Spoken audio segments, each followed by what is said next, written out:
Al Amin Librairie, vente de matériel infographique, bureautique. Eh bien, population de la Casamance, Kalouna et Fogny, sans oublier la Haute-Casamance, de Kolda à Sédhiou, de Sédhiou à Ziguinchor, seen njàqare jeex na lépp lu jëm ci matériel bureautique, lépp lu jëm ci école, lépp lu jëm ci entreprise ngeen soxla ko dem leen Al Amin Librairie. Al Amin Librairie njëg yu yomb te baax mu ngi nekk fii nga xamante ne moom mooy marché bu Bignona. Yow mi nga xamante ne da nga yor sa entreprise nee naa leen lépp loo soxla ci bureautique demal Al Amin Librairie dawal gaaw ñoo ngi dem seeti Al Amin Librairie yomb te baax ndax Casamance moom mooy seen sac Al Amin da leen yombal lépp soo composé le 77 109 18 18 77 109 18 18 Al Amin Librairie yomb te wóor.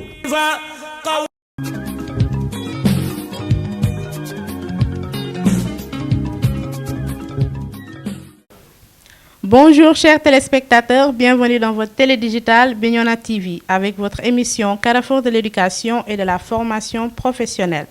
Alors, chers téléspectateurs, aujourd'hui, encore une fois, on a l'honneur et le plaisir d'accueillir sur notre plateau Monsieur Sédar Goudiaby, professeur de français au lycée Aoun Sané. Monsieur Sédar, bonsoir. Bonsoir. J'espère que vous allez bien. Oui, je vais très bien. Alors, je vous laisse vous présenter à nos chers téléspectateurs. Voilà, merci déjà. Permettez-moi de remercier déjà le directeur de Bignona TV et tout le personnel de Bignona TV. Je m'appelle Sédar Goudiaby, professeur de français au lycée Aoun Sané. Je suis également ancien élève du lycée Aoun Sané aussi. Donc c'est un plaisir d'être là aujourd'hui et de devoir parler de ce thème très important avec vous. Alors, merci Monsieur Sédar Goudiaby d'avoir accepté notre invitation sur notre plateau. Alors, chers téléspectateurs, aujourd'hui nous allons discuter bien sûr d'un sujet très important qui va toucher la sensibilité de chacun d'entre nous. Il s'agit de l'utilisation des nouvelles technologies sur l'éducation des jeunes de nos jours. Alors, je vous rappelle qu'aujourd'hui, la technologie occupe une grande place dans notre société et a un impact sur chacun d'entre nous. Alors, Monsieur Sédar, d'abord, avant d'entrer dans le vif du sujet, que pensez-vous de cette nouvelle technologie aujourd'hui qu'on utilise? En fait, comparativement à ce qui se faisait avant, aujourd'hui, c'est une bonne chose que d'avoir les nouvelles technologies à l'école. C'est une très bonne chose parce que il y a des événements marquants qui font que les gens sont obligés de migrer vers l'utilisation des nouvelles technologies à l'école. Le Covid a prouvé qu'au fond, le système classique d'enseignement où les élèves viennent, le professeur dicte des leçons, est un système qui tend à disparaître. Et que pour ne pas perdre énormément d'heures durant des événements pareils, il faut migrer vers l'utilisation des nouvelles technologies. Donc c'est une bonne chose. Et j'espère bien que globalement les écoles seront équipées pour faire face à cette situation nouvelle que nous avons dans les écoles. Alors, que pensez-vous de cette nouvelle technologie sur l'éducation, bien sûr, des élèves? Des élèves, c'est une chose importante. Si on prend, il y a une plateforme à l'école présentement, utilisée le plus souvent par certains lycées, certains CM, et de plus en plus une plateforme généralisée. Au niveau de cette plateforme-là, c'est que le parent peut être aux États-Unis, il a ses enfants ici au Sénégal, il n'a pas besoin de leur demander combien vous avez. Voilà. Le parent a un code, il entre son code, il voit les notes de ses enfants. Et il voit si les enfants sont réguliers ou pas, il le sait, parce que les absences sont introduites rapidement, le même jour. Les notes sont également introduites après chaque devoir dans cette plateforme-là. Et donc c'est une bonne chose que les gens aient pu trouver cette idée-là de créer une plateforme qui puisse aider non seulement les enseignants, également les parents et les élèves à mieux cerner cet aspect d'utilisation des TIC dans les systèmes scolaires. Maintenant, comme je l'ai dit, il faut, pour accompagner les écoles et les lycées, les aider à s'équiper. C'est ce qui manque en fait. Alors, j'ai vu récemment en Guinée-Conakry qu'il y avait je dirais bien, c'est un inventeur. Il a pu créer, je ne sais pas, une sorte d'application de telle sorte que chaque élève, il doit passer sur... c'est comme, je ne sais pas comment je vais l'expliquer, mais c'est comme une technologie. Donc l'élève, s'il entre, toutes les informations de l'élève sont là. Donc il reste aux parents de télécharger l'application. Ils vont savoir tout ce que font leurs enfants à l'école, s'ils sont absents, s'ils apprennent bien ou pas. Et l'application ne demande pas de connexion. Donc, pensez-vous aussi que cette application devrait être personnalisée ici, au Sénégal? Absolument, absolument. Comme je l'ai dit, tout ce qui est bien, qui se fait ailleurs, doit pouvoir être fait ici au Sénégal. Si en Guinée, on se rend compte que c'est une bonne application et les parents aiment bien, et que c'est vraiment bénéfique pour les parents et pour le système scolaire, je pense que au niveau du ministère, ils doivent pouvoir copier tout ce qui est bien, qui se fait ailleurs. Parce que le plus important, c'est de faire en sorte que l'élève soit performant et que les parents puissent suivre les performances de leurs enfants. Voilà, donc ce genre d'application-là, ce genre de plateforme aiderait le système à se performer. Voilà. Donc, pensez-vous que les parents doivent très tôt acheter des téléphones portables à leurs enfants, par exemple, dès l'âge de 10 ans ou 11 ans comme ça? En fait, il y a une limite à ça. Il y a une limite. En fait, tout le problème de l'outil, du téléphone surtout, pas des TIC, mais du téléphone, à l'école, c'est en réalité ça. Parce qu'ici au Sénégal, les enfants n'ont pas ce qu'on appelle l'éducation aux nouvelles technologies. On doit éduquer. Il faut qu'il y ait des branches comme ça, l'éducation aux nouvelles technologies, depuis l'élémentaire. Et les enfants vont grandir et sauront comment est-ce que je dois, moi, utiliser le téléphone, comment est-ce que je dois utiliser l'Internet pour mon bien. Et du coup, ici au Sénégal, il n'y a pas ça. On n'éduque pas les enfants sur les nouvelles technologies. On achète un téléphone, on dit à l'enfant vas-y, et c'est un monde de loup, ce monde des nouvelles technologies. L'enfant qui a 10 ans, à mon avis, ne devrait pas avoir un téléphone parce qu'il y a un danger. D'abord, la réglementation interdit à tout parent de donner la possibilité à son enfant de diffuser n'importe quelle image et même sa photo sur la toile, sur Facebook et les réseaux sociaux. Donc il y a un âge pour l'utilisation des nouvelles technologies. C'est réglementé, mais les parents ne le savent pas. Donc du coup, quand tu donnes un téléphone à un enfant de 10 ans, qu'est-ce qu'il va en faire à un enfant de 10 ans? Il en fait quoi? Va-t-il l'utiliser? Est-ce que le téléphone, c'est pour l'aider à apprendre ou pas? Et si c'est pour l'aider à apprendre, mais le parent peut acheter un ordinateur, mettre des applications, des logiciels qui permettront à l'enfant de se performer. Et ces logiciels également aideront le parent à voir réellement ce que l'enfant fait. Mais si on donne le téléphone à l'enfant, il appelle qui? Il a envoyé quoi sur Facebook? Il a envoyé à qui un message qu'il ne devrait pas envoyer sur WhatsApp, sur Instagram, tout ça, c'est dangereux. Et plus on utilise le téléphone à l'école, plus parfois, nous on a peur en tant qu'enseignant, de permettre aux élèves d'utiliser le téléphone à l'école. Donc rencontrez-vous souvent des problèmes allant dans ce sens, surtout par exemple au SEM ou bien au lycée? Surtout, je dirais bien au lycée. Oui, en fait, les élèves voudraient bien utiliser le téléphone au lycée. Ils aimeraient. Mais ils ne savent pas comment l'utiliser. Exactement, ils ne savent pas comment l'utiliser parce qu'ils n'ont pas éduqué pour ça. Voilà. Donc, vous lancez un message, par exemple, à l'État pour qu'ils mettent en place des matières qui pourront apprendre aux élèves l'utilisation de ces nouvelles technologies. Voilà, l'éducation aux nouvelles technologies, c'est une éducation importante, très importante. On ne peut pas prendre un téléphone et se mettre à surfer sur Facebook pendant 4 heures. On ne gagne rien à surfer comme ça. On ne peut pas avoir un téléphone, on est sur Instagram, on surfe pendant 4 heures, on est là en tant qu'élève, on ne fait rien, on n'apprend rien du tout, c'est pas bien. Donc on doit pouvoir apprendre aux élèves comment est-ce qu'on utilise le téléphone pour apprendre.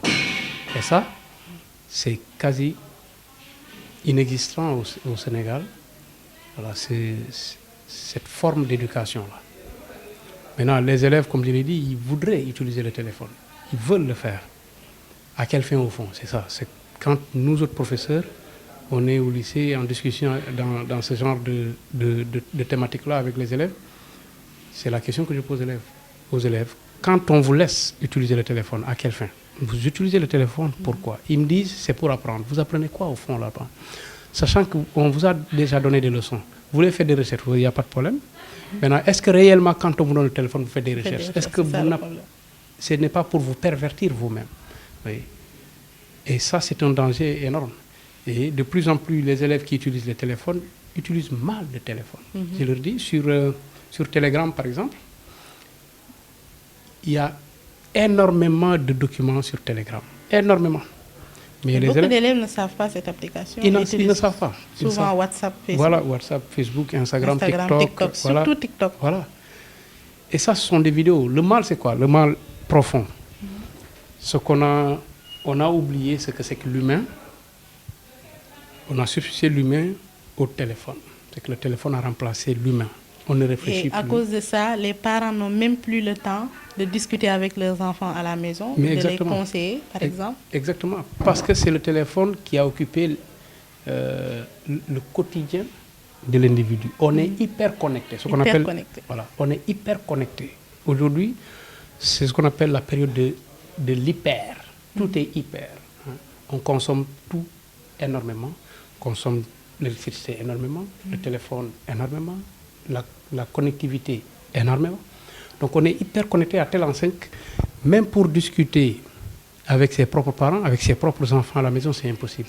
À chaque fois que tu voudrais discuter avec quelqu'un, ben, vous n'échangez que quelques mots et l'autre, puisqu'il y a un temps d'arrêt où personne ne parle, ben, il y a l'autre qui trouve la possibilité de prendre son téléphone et de commencer à surfer sur Internet. C'est pas bien. On doit pouvoir, je l'ai dit d'ailleurs aujourd'hui à l'école, on doit pouvoir avoir des heures de discussion à la maison sans téléphone. Sans téléphone. Donc tout le monde met son téléphone en mode avion, mais on discute, on rit ensemble. Ça permet de fraterniser, voilà, de se rendre compte qu'on est une famille au fond, qu'on est une communauté, on a besoin de discuter. Oui, on a besoin d'être ensemble. Dieu ne nous a pas donné la parole pour rien, c'est pour échanger. Et si donc nous substituons la parole au message, j'ai moi envie de t'appeler, je t'appelle au téléphone, tu ne vois pas mon visage, l'expression de mon visage, est-ce que je suis content, est-ce que je ne le suis pas? Or, l'individu a besoin de voir l'autre, de discuter, de sentir sa présence. Oui. Et je peux me cacher sur Internet et me mettre à insulter, parce qu'on ne m'a pas appris comment utiliser Internet. Et de plus en plus, c'est ce qu'on voit. Des élèves, le danger c'est quoi? On donne le téléphone à l'élève, il peut filmer à tout moment un professeur, on en a vu. Il filme le professeur en classe, ce qui est interdit, parce qu'il ne sait pas que c'est interdit, lui, l'élève. Il publie la vidéo sur Facebook. C'est après qu'il se rend compte que ce n'est pas bien, il vient demander pardon. Mais ce n'est pas de sa faute fondamentalement, mais c'est parce qu'il n'a pas été éduqué pour ça.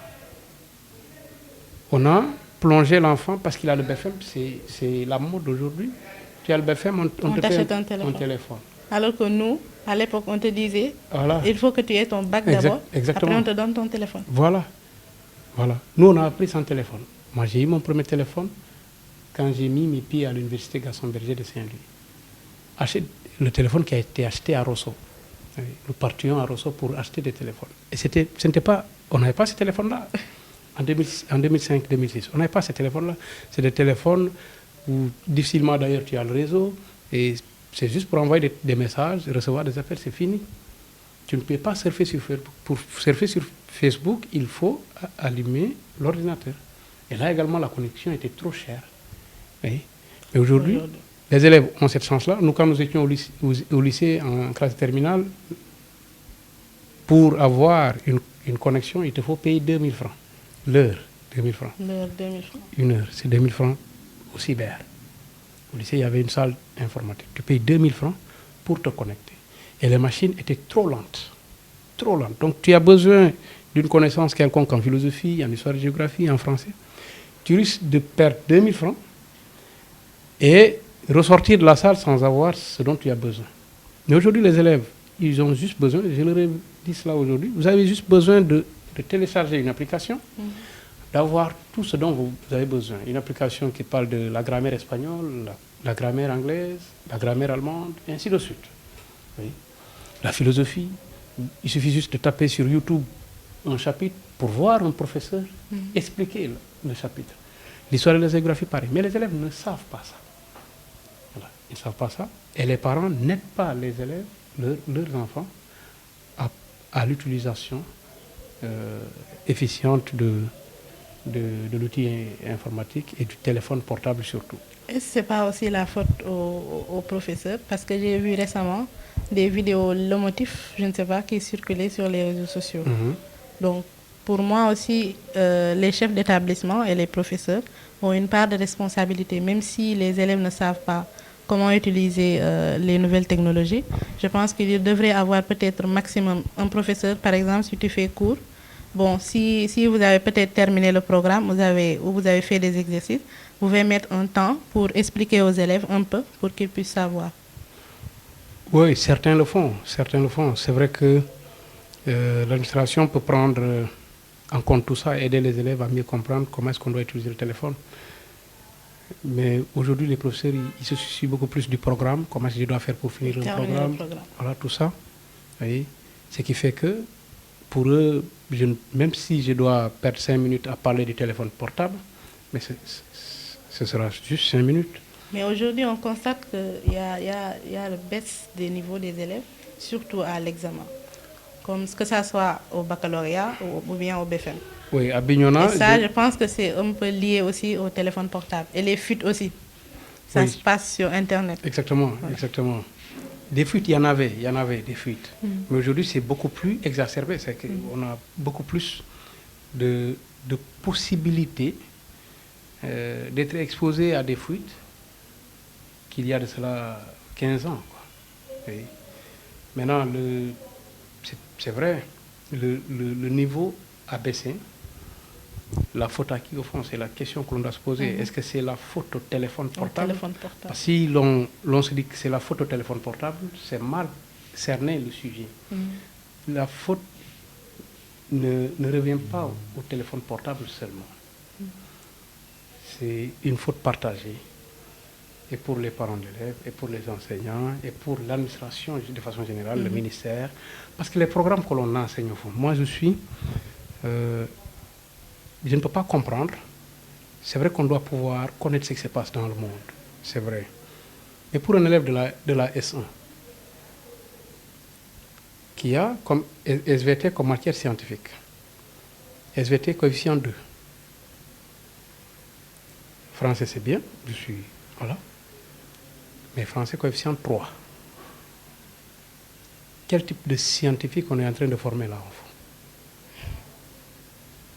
Et même si on l'apprenait à utiliser les nouvelles technologies, mais quel type de scientifique on est en train de former? Au CM, on a diminué le coefficient des mathématiques. Est-ce que réellement on est en train de former des scientifiques? On va former.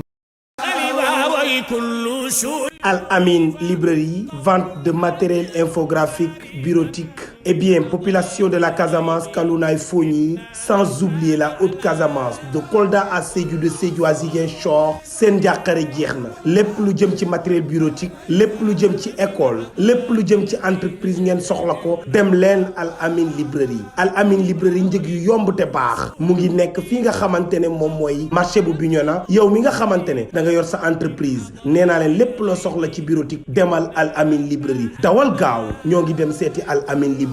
Yomb te baax ndax Casamance moom mooy seen sac. Al Amin da leen yombal lépp. Soo composé le 77 109 18 18 77 109 18 18. Al Amin Librairie yomb te wóor.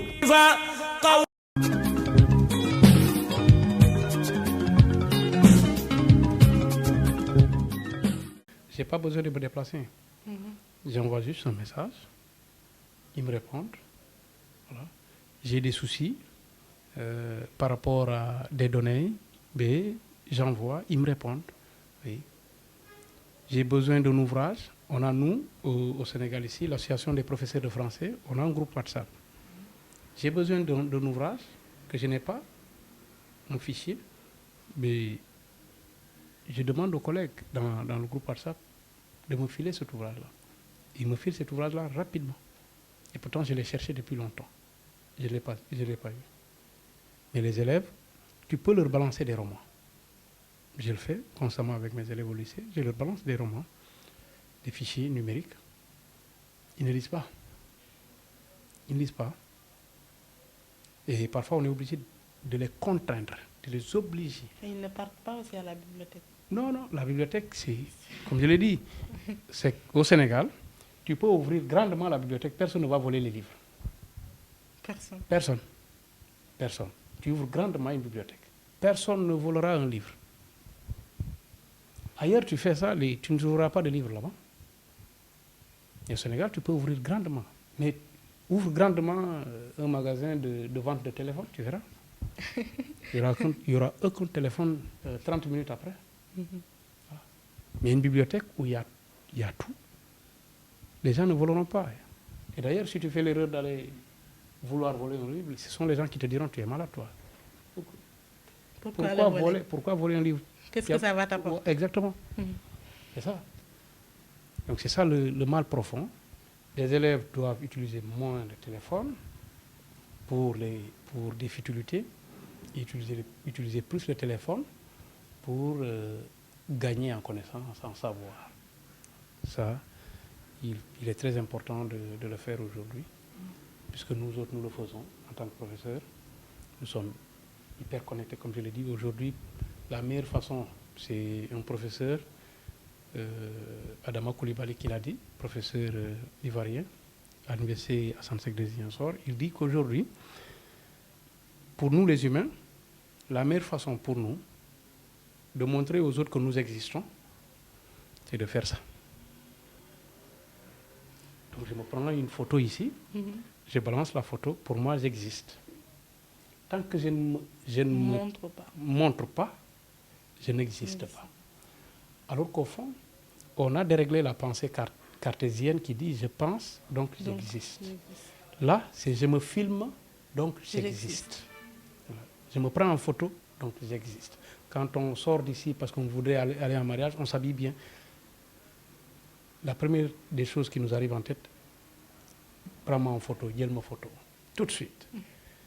Et tout de suite, on balance la photo sur Facebook, Instagram, TikTok, tout ça. Voilà. Donc ça, c'est vraiment un défaut.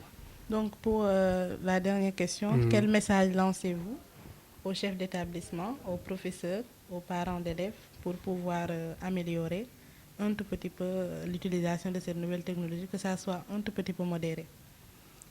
Oui, aux parents d'abord, il faut qu'ils aident leurs enfants à mieux maîtriser ce qu'on appelle l'outil informatique, le téléphone, tout ça. C'est très important pour un parent. Aujourd'hui, les réseaux sociaux peuvent pervertir l'enfant. T'amener d'un point A de vertu à un point Z de décrépitude, quoi. Oui. Les parents doivent aider les enfants à mieux utiliser les téléphones. L'administration scolaire doit plutôt aider les professeurs à migrer vers l'enseignement hybride. Pour moi, on est condamné, quoi. Sinon, on n'avancera pas. On est condamné à ne plus se focaliser sur l'enseignement classique. Je dicte, prenez. Je dicte, prenez. Non. Oui. Le devoir, c'est sur table. Non. Oui. Avec Classroom, tu peux faire des devoirs en ligne. Oui, on l'avait fait même avec M. Diémé, voilà, sur Internet. Exactement. Oui. Tu fais des devoirs en ligne. Et l'élève t'envoie les réponses, tu corriges rapidement, l'élève reçoit la note. Oui. Les élèves faibles qui sont faibles, tu peux les aider. Et il y a même des relectures. Exactement. Tu peux les aider à se performer à partir de cet instant-là. Les remédiations à partir de l'utilisation des TIC. Oui. Donc il faut que l'on arrive à ça. Sinon, on sera toujours en retard. À partir de l'élémentaire, on doit instaurer des matières qui concernent l'informatique. Sinon, on sera en retard. Le monde va très vite. Il faut qu'à partir de l'élémentaire, les enfants apprennent à utiliser l'ordinateur. Voilà. Apprennent à programmer, à créer des applications. À partir du collège, ils seront de grands programmeurs. Voilà. Au lycée, ils sont déjà des experts. c'est ce qui va faire avancer le Sénégal. Si on se contente des matières littéraires uniquement, c'est une catastrophe pour le Sénégal, une catastrophe. Oui. Donc mon message c'est celui-ci, que les parents aident les enfants à mieux utiliser le téléphone et les TIC, l'ordinateur, tout ça, que l'administration aide les collègues à migrer vers l'enseignement hybride et que l'État fasse en sorte qu'à partir de l'élémentaire, qu'on puisse enseigner l'informatique aux enfants.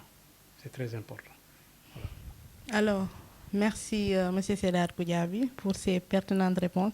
J'espère que, chers téléspectateurs, le message est passé, donc aux parents d'élèves, aux chefs d'établissement, aux professeurs, mais surtout aux élèves.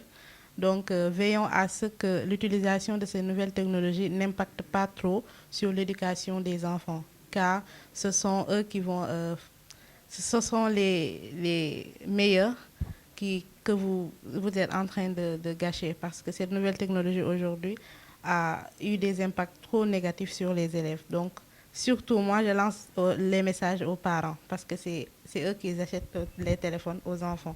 Donc, veillez à ce que vos enfants n'utilisent pas trop ces téléphones, parce que si nous constatons la baisse des résultats aujourd'hui, c'est un peu dû au téléphone.